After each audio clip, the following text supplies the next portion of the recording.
అన్న ఏదైతే గత గవర్నమెంట్‌లో ఉండంగా చంద్రబాబు నాయుడు గారిని అరెస్ట్ చేసిన స్కిల్ స్కామ్‌కి సంబంధించిన ఏదైతే కోర్టు కొట్టేసింది. దాన్ని ఎలా చూస్తారు అసల? అసలు నిజంగానే కొట్టేసే విధంగా ఉందంటారా ఆ కేసు? అప్పట్లో జగన్మోహన్ రెడ్డి పెట్టిన కేసు అండి అది. చంద్రబాబు గారి మీద కక్షతో పెట్టాడు. ఏంది జగన్మోహన్ రెడ్డి 16 నెలలు, 18 నెలలు జైల్లో చెప్పుకుడు తినొచ్చాడు ఆర్థిక నేరాల మీద. నేను అధికారంలోకి వచ్చా, ప్రతిపక్షం చంద్రబాబు. చంద్రబాబుని కూడా ఏదో కేసులో ఇరికిస్తే ఇతను కూడా ఒక మచ్చ ఎయ్యాలని చెప్పి ఆ ఉద్దేశంతో చేసిన పిచ్చ పని అది. అసలు స్కిల్ డెవలప్‌మెంట్ కేసు అనేది అంతా అదొక నాటకం అనమాట.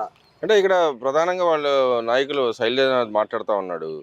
ఇది రాజ్యాంగ విరుద్ధం. ఆయన పదవిని అడ్డం పెట్టుకొని అయితే ఆయన కేసు కొట్టేపించుకున్నాడన్న మాట మాట్లాడుతున్నారు. నిజంగానే పదవిని అడ్డం పెట్టుకొని కేసు కొట్టేపించుకుంటాడా కోర్టులో ఉన్నదాన్ని? న్యాయస్థానాల్లో పదవులను అడ్డుపెట్టుకుని కేసులు కొట్టేసుకుంటాం అది చాలా జరగని పని అనేదండి.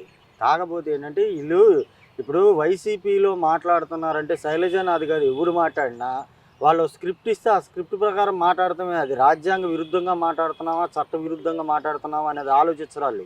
నోటికి ఏది వస్తే అక్కడి నుంచి స్క్రిప్ట్ రాయటి పంపించడం, వీళ్ళు ఆ స్క్రిప్ట్ చదివేసి వెళ్ళిపోతాం అంతే. అంతే తప్పితే వీళ్ళు స్కిల్ డెవలప్మెంట్ కేసులో ఫస్ట్ 3,000 కోట్లు అన్నారు. తర్వాత 300 కోట్లు అన్నారు. తర్వాత 100 కోట్లు అన్నారు.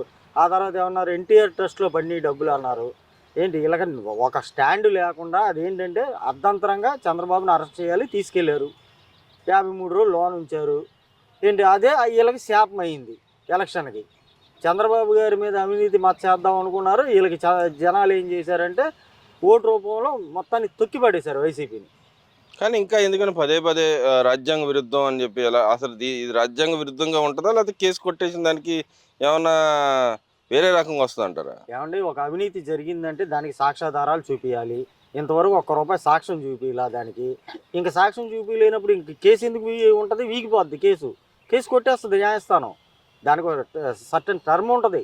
ఆ టర్మ్ ప్రకారం చూస్తారు. పెట్టి కూడా సంవత్సరన్నర ఇదో 2 అదొక సంవత్సరం 3 సంవత్సరాలు అయింది పెట్టి. ఇంతవరకు ఒక్క రూపాయి అవినీతి చూపియలేకపోయారు. ఇంకెందుకు చేస్తారు? కేసు కొట్టేస్తారు. అంటే ఇక్కడ మరి వాళ్ళు గవర్నర్ కంప్లెయింట్ చేస్తారంట కదా! రాజ్యాంగ పదవిలో ఉండి ఇలా చేసాడు కాబట్టి ఆయన మీద మేము కంప్లెయింట్ చేస్తాం చంద్రబాబు నాయుడు అని చెప్పి అంటున్నారు కదా!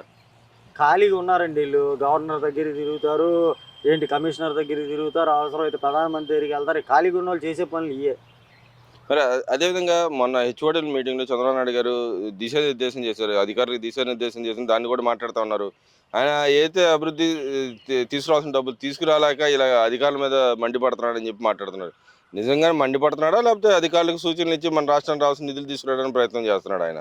ఏవండీ గతంలో మన జగన్మోహన్ రెడ్డి ఎలగబెట్టిన 5 సంవత్సరాలు అధికారులను కూడా అవినీతిలో కూర్పిచ్చేశాడు. ఆళ్ళతో కూడా తప్పులు చేపిచ్చేసి.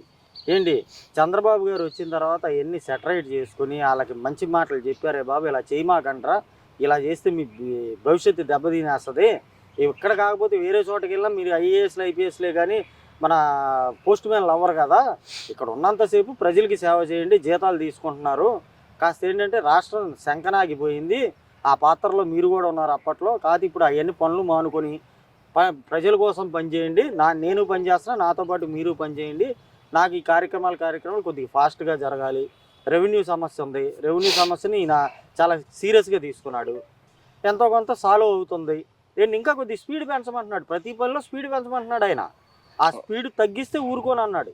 అంటే ఇక్కడ మరి పేరుని నాని అంటున్నాడు. రెవెన్యూ పాస్ పుస్తకాలతో ఏముంది దాంట్లో పెద్ద ఏదో భూత కల్పనలా చూపిస్తున్నారు. మా నాయకుడి ఫోటోలు అయితే తప్పే ఉంది. ఆడ సర్టిఫై చేసి ఉంది. మీ స్కానర్ ఉంది. మా గవర్నమెంట్ వచ్చి మా స్కానర్ పెడతాము. దాంట్లో పెద్ద ఇష్యూ ఏముంది? ఏదైనా మా వాడు పక్కాగా చేశాడు. ల్యాండ్ డిస్ప్యూట్లన్నీ తీసేసాడని చెప్పి మాట్లాడుతున్నాడు. ఇక నిజంగానే ఆయన ఉండగా ల్యాండ్ డిస్ప్యూట్లన్నీ తీసేసి ఆయన ఫోటో వేసుకోవడం మంచిదేనంటారా? లేకపోతే గవర్నమెంట్ ముద్ర ఉండాలంటారా? ఏమంటే ఇప్పుడు ప్రభుత్వం పథకాలు ఇస్తుంది. ఆ పథకాల మీద ముఖ్యమంత్రి ఫోటో వేసుకోవచ్చు. ఎందుకంటే ప్రభుత్వం ఇస్తుంది. తప్పేం లేదు అది. ఇప్పుడు చంద్రబాబు గారి ఫోటో వేసుకున్నా, జగన్మోహన్ రెడ్డి ఫోటో వేసుకున్నా, రాజశేఖర రెడ్డి ఫోటో వేసుకున్నా తప్పేం లేదు. కానీ మీ భూమి నా భూమి పాస్బుక్లో ఈడి ఫోటో ఎందుకు? అసలు ఈడు ఎవడు అసలు మన భూమి దాంట్లో? ఈడికేం పని? రాజముద్ర వేశారు అంతవరకు ఓకే. అది గవర్నమెంట్ ముద్ర. అసలు ఈడి ఫోటోతో పని ఏంటి? మన భూముల్లో, మన భూమి డాక్యుమెంట్లో ఈడేమన్నా ఇచ్చాడు? ఈడు తాత ఇచ్చాడు? ఈడు బాబు ఇచ్చాడా? అదే కదా అడిగేది. సర్వేరాళ్ళు పెట్టాడు. సర్వేరాళ్ళు ఈడి ఫోటో ఏంటి అయినా? అసలు అది కరెక్ట్ కాదనే కదా అప్పట్లో చంద్రబాబు గారు ఎలక్షన్ టైంలో కూడా చెప్పాడు. పాస్ పుస్తకాల్లో రాజముద్ర తప్పితే ఎవడి ఫోటో ఉండదని. చంద్రబాబు గారు చేసింది 100% కరెక్ట్. అంటే గతంలో కూడా ల్యాండ్ టైటిల్ యాక్ట్ ఒకటి తీసుకొచ్చాడు. అది కూడా మేము మంచి చేస్తానికే తెచ్చాం కానీ వీళ్ళు అనే అబద్ధాలు చెప్పారని చెప్పి అంటున్నాడుగా. అసలు ల్యాండ్ టైటిలింగ్ యాక్ట్ తీసుకొస్తామే ఆడి కర్మకి ఆడి నెత్తి మీద ఆడి భస్మాసుర హస్తం పెట్టుకున్నాడు జగన్మోహన్ రెడ్డి.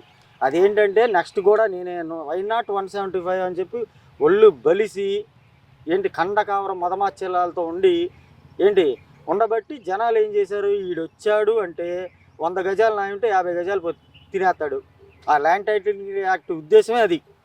ఏంటి ఎకరం ఉంటే అరెకరం పోద్ది అని వాళ్ళు కళ్ళు తెరుచుకొని అప్పట్లో కూడా చంద్రబాబు నాయుడు గారు తెలుగుదేశం వాళ్ళు నియోజకవర్గాల వారీగా దీని వివరాలన్నీ చెప్పుకొచ్చారు ప్రజలకి.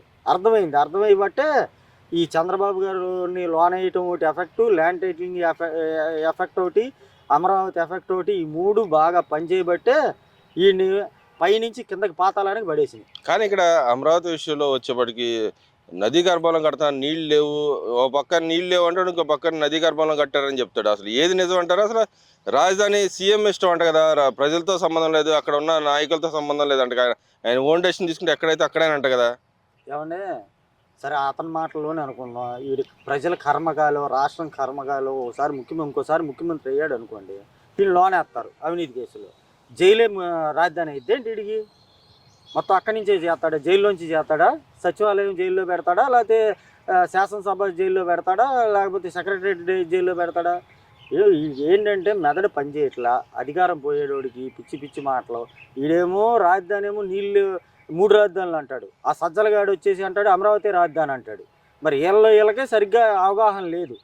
ఏంటి నీళ్ళు ఉన్న చోట అంటే నీళ్ళు పుష్కలంగా ఉండాలి, భూమి పుష్కలంగా దొరకాలి, ఉన్న చోట రాజధాని ఉంటే కంపెనీలు వస్తే వాళ్ళకి వాటర్ సప్లై కానీ కరెంటు సప్లై కానీ అన్నీ అందుబాటులోకి వస్తాయి. కాబట్టి నదీ తీరాల వెంబడే మీకు రాజధానులు ఉంటాయి. దరిదాపు ఉన్న రాష్ట్రాల్లో 10-15 రాష్ట్రాలు అలాగే ఉన్నాయి. కాకపోతే అతనికి అవగాహన లేదు. అతనికి ఏంటంటే బాగా నచ్చిన దేశం సౌత్ ఆఫ్రికా, ఎందుకంటే మాఫియా ఏంటి అవినీతి మొత్తం అక్కడ ఉంటుంది కాబట్టి ఆ సౌత్ ఆఫ్రికా బాగా నచ్చింది. ఇతని వ్యాపారాలు కూడా సౌత్ ఆఫ్రికాలో ఉన్నాయి కాబట్టి ఇతనంతా మొత్తం ఆ సౌత్ ఆఫ్రికా బ్రాండ్ని తీసుకుంటాడు. కాబట్టి ఇవన్నీ తెలియదు మనోడికి. అంటే ఇక్కడ అసలు అక్కడ విద్యుత్ ఏమీ లేవు, విద్యుత్ లేదు, నీళ్ళు లేవని చెప్పి అంటున్నాడు. మరో పక్కన మునిగిపోద్దని ఇంకో పక్కన వాళ్ళ నాయకులు గతంలో వ్యాఖ్యలు చేశారు. అసలు నీళ్ళు లేకుండా అట్లా ఉంటుంది అంటారా? కళ్ళు లేనివాడికి ఏం చెప్పలేమండి. పడుకున్నోడిని లేపొచ్చు, ఏంటి పడుకున్నట్టు నటించినోడిని లేపలేం. ఇప్పుడు మన జగన్మోహన్ రెడ్డి పడుకున్నట్టు నటించే బ్యాచ్ అనమాట అది. దాన్ని అసలు లేపలేం మనం. కాబట్టి అతను మాట్లాడే మాటలను వదిలేత్తమే తప్పితే దాన్ని డిస్కషన్లో పెడితే మనకు పిచ్చి వచ్చేద్ది. నదీ గర్భాలు అంటే ఇంతకుముందు 5 సంవత్సరాలు ఉన్నాడు ముఖ్యమంత్రికి ఎలగబెట్టాడుగా, మరి మునిగిపోయాడా? మొత్తం తుఫాను రాలేదా? మునిగిపోయాడండి మొత్తం. కరెంట్ లేదా? దీపాలు కొవ్వొత్తులు వెలిగించుకొని చేసాడండి, ఉన్నాయిగా. ఇవన్నీ ఏంటంటే విషం కక్కే విధానంలో మాట్లాడే మాటలు తప్పితాయి. ఇప్పుడు చంద్రబాబు గారు వచ్చారు, అన్నీ సెట్ చేస్తున్నాడు, అమరావతి పరుగులు తీస్తుంది పనులు, పోలవరం పనులు పరుగులు తీస్తుంది. ఇవన్నీ చూసి తట్టుకోలేక నేను ముంచేస్తే ఈయనొచ్చి లేపుతున్నాడు, ఇది నాకు ఇష్టం లేదు, అంతే. అదేవిధంగా ఈరోజు వైసీపీ నాయకులు భోగిమంటలు వేశారు. భోగిమంటలో అయితే మెడికల్ కాలేజ్ సంబంధించి జీవోలు తగలబెట్టారు. దాన్ని ఎలా చూడుతుంటారు? నిజంగా పేదల పక్షాన అసలు జాలి ఉందంటారా? నమ్మకం, జాలి వాళ్ళ పక్కన ఉన్నారంటారా? అసలు ఏమండి, జగన్మోహన్ రెడ్డికి కానీ వాళ్ళ వైసీపీ బ్యాచ్కి కానీ పేదోడు ఆనందంగా ఉంటే కళ్ళల్లో నిప్పులు పోసుకుంటారు వాళ్ళు.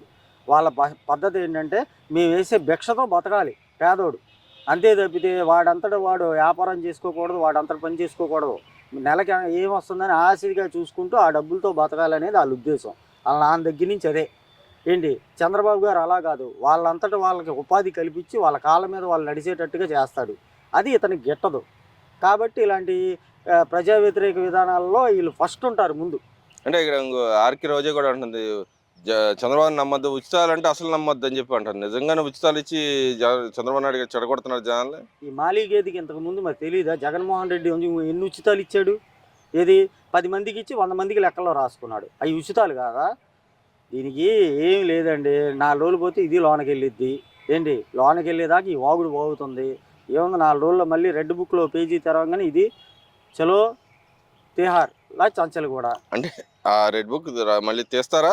తెస్తారు కంపల్సరీ. దానికి ఏంటంటే టైం తీసుకుంటున్నారు. కక్ష సాధింపు కోసమే తెస్తారా, లేకపోతే అవినీతి జరిగింది కాబట్టి తెస్తారా? కక్ష ఎందుకండి, 5 సంవత్సరాలు ఫుల్గా ఇచ్చాడు ఛాన్సు. చంద్రబాబు గారికి, లోకేష్కి, పవన్ కళ్యాణ్ గారికి ఇదిగో ఇన్ని ఉన్నాయి కేసులు చూసుకో, ఎన్నిసార్లు లోనేస్తారు, అన్నిటికీ ఆధారాలు ఇగోనా వాళ్ళే ఇచ్చారు. రోజాది ఏమన్నా తక్కువ ఉందా?